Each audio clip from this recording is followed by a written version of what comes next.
what this fruit tree is going to be. 15, 20 years, 17 maybe, right? So that's what this is going to do.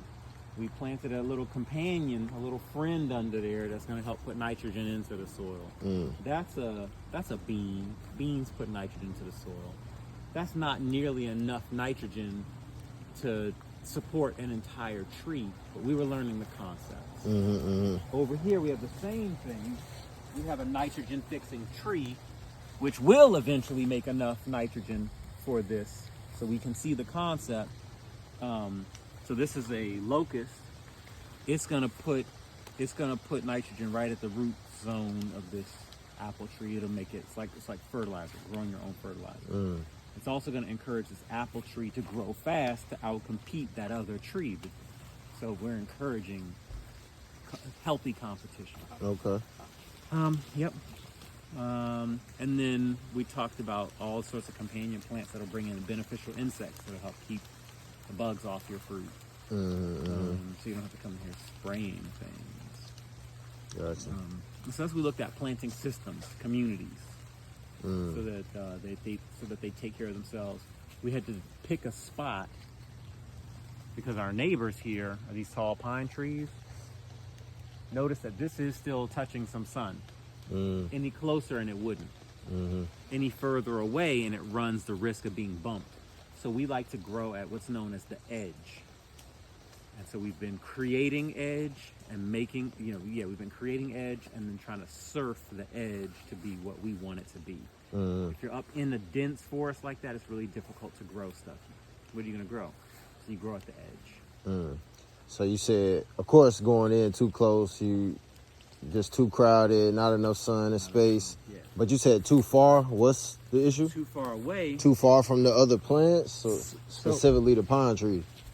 So if I put a tree here, we run the risk of somebody bumping into it.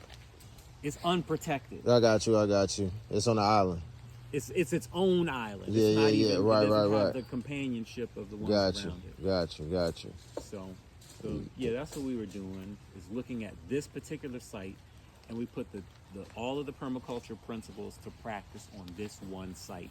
We made some recommendations about some trees to cut and turn into mulch, some things to encourage, so she can have more edible things in this landscape, because these trees are beautiful and they're doing a great job, but she can't eat a lot of it. She wants to grow more of her own food.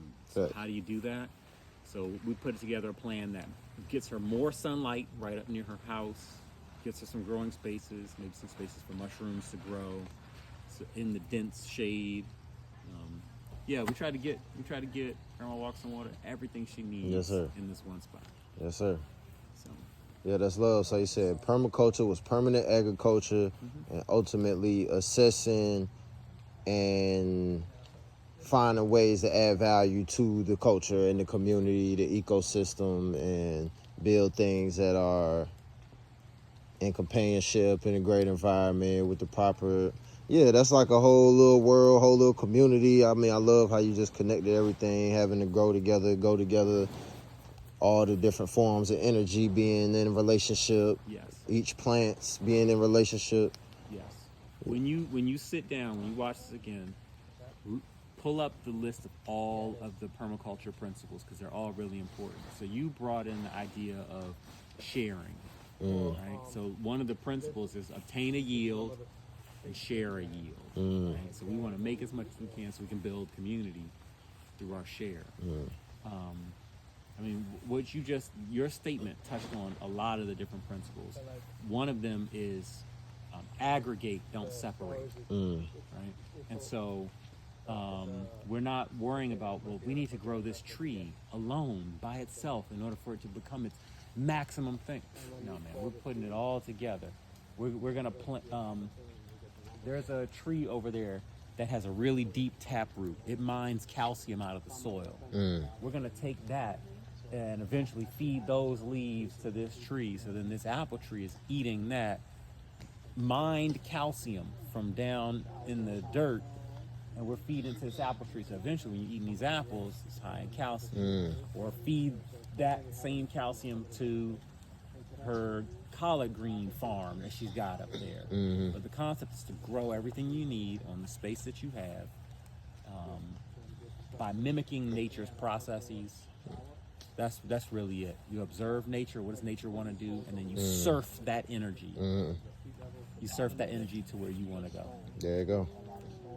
There you go. That's a good word right there. Appreciate you. Of course. Hey, if you don't mind telling the people, your name, where they can find you, Instagram or whatever. Perfect. M. Chat Edwards. You can find me on Instagram at Harmony Earth Plants. My wife and I run Harmony Earth Plants. We do indoor consulting, outdoor consulting. If it's green, we're gonna grow it. All right, there you go. Tap in.